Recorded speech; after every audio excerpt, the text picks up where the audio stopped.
Yan, ano? Diyos, siya yung bubuhay tayo dahil sa Kanya. Tuloy natin. The God of the Scriptures is a holy being.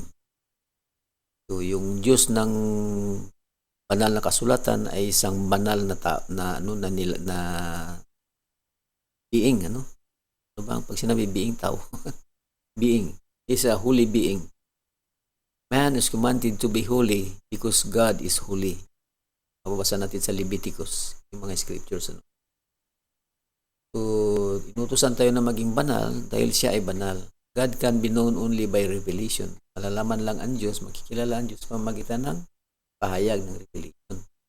At ang revelation na yun ay binibigay lang sa kanyang mga propeta. He must be revealed or remain forever unknown.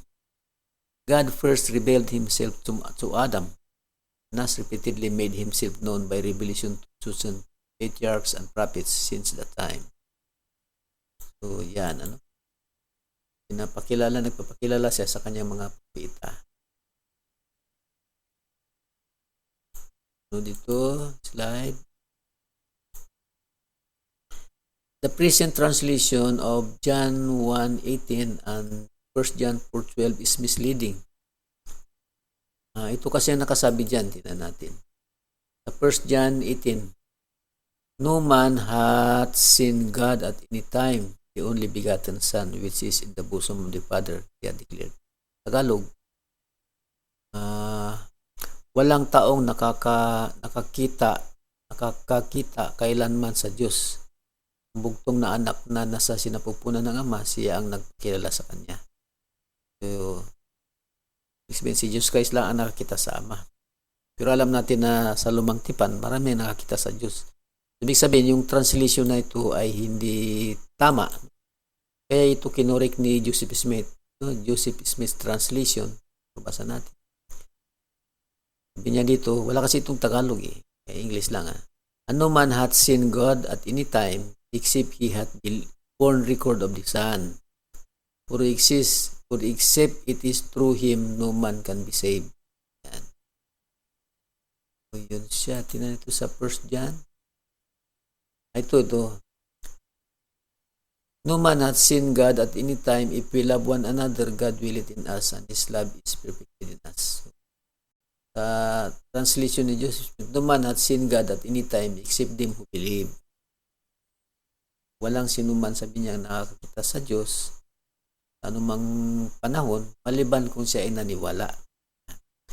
We love one another, God willeth in us, and His love is perfected in us. Okay, sabi naman sa Matthew 5, blessed are the pure in heart, they shall see God. Mapalad ang may malinis, pure na puso, sapagkat makikita nila ang Diyos.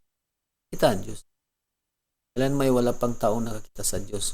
Kung tayo'y nagmamahalan na sa atin ng Diyos. Ganun. Pero nakakita, marami. So, dito, madadaanan natin yan mamaya. No? So, hindi ito tama ang translation. Okay. Thus it, Exodus 33 verse 11. Thus it the Lord used to speak to Moses face to face. As a man speaks to his friend, the same thing is found. Exodus 33:11. Ang Diyos ay laging nag-uusap kay Moises, harap-harapan, mukha sa mukha, sa mukhaan. Deuteronomy, ito rin. And there has not arisen a prophet since in Israel like Moses, whom the Lord knew face to face. At wala, sabi niyang, lumitaw na propeta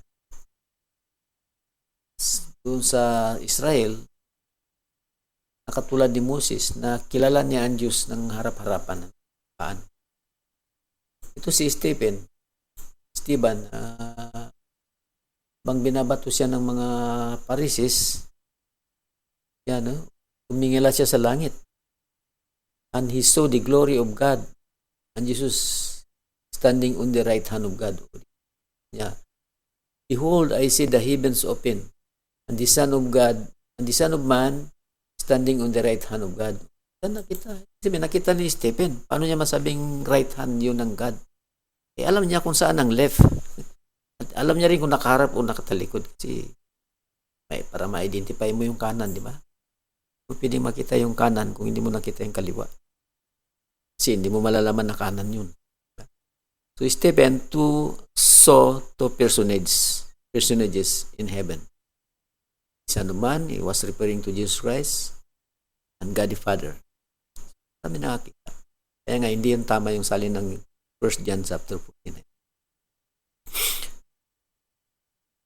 Ito ano ito Moises din, di ba? Ito yung si Miriam at saka si Aaron, yung context nito, kini-question nila yung authority ni Moises. Parang sinasabi nila, bakit sa'yo lang nagpapakita ang Diyos? Bakit sa amin hindi? Kaya ito, pag binasa natin yan, yung chapter 12, verses 1 hanggang 8, ganito sasabi. If there is kung mayroong propeta sa inyo, God will show him in a vision and in a dreams. And with him will I speak mouth to mouth, even apparently, di ba? Magsasalita ko ng bunganga sa bunganga. Apparently, makikita. At hindi sa madilim na mga salita, at ang larawan o similitude, kanang kawangis, shall he behold, makikita niya. Kung magkagayo, pakunin mo sila ng isang guyang turo at ang hatog na harina. Ano ito? Sa 14. Yan, ito yung Numbers 12 verse 8. 14 naman ang Numbers ito. Kung magkagayo, pakunin mo sila ng isang guyang turo ng handog na harina yaon. Na mainam na harina na hinaluan ng langis. At kukuha ka ng ibang guyang turo na handog dahil sa kasalanan.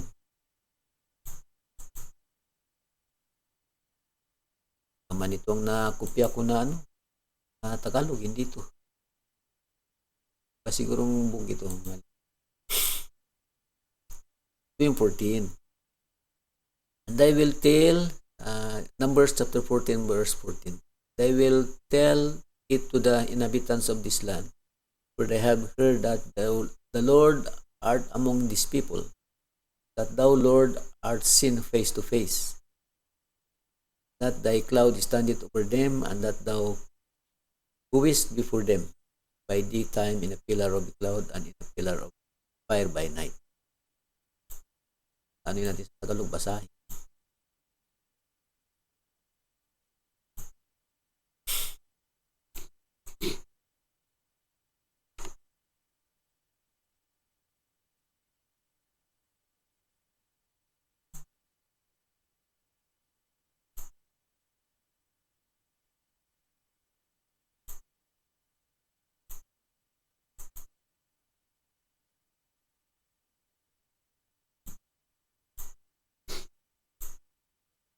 At kanilang sasaysayin sa mga tumatahan sa lupaing ito. Kanilang nabalitaan na ikaw, Panginoon, ay nasa gitna ng bayang ito, sapagkat ikaw, Panginoon, ay napakita ng mukhaan. Ito mo yun? Kita ng mukhaan. Ayusin natin ito.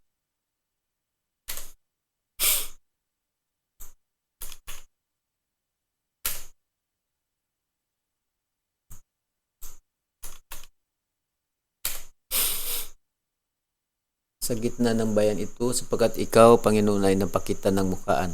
At ang iyong ulap ay nakatindig sa ibabaw ng mga yaon. At ikaw ay nangunguna sa kanila sa isang haliging ulap sa araw at sa isang haliging apoy sa gabi. So, yan, di ba? So, yung Panginoon, silang nagiging ilaw nila paggabi, haliging ulap sa araw, kasi parang payong nila, no? Pinapayungan sila, pa rin sila nainitan. Sa gabi naman, siya nagsisilbing liwanag. Apoy, liging apoy, nagiging pillar. Nagiging parang beam of light para sila mailawan. At sinabi ni Paul, doon sa 1 Corinthians chapter 10.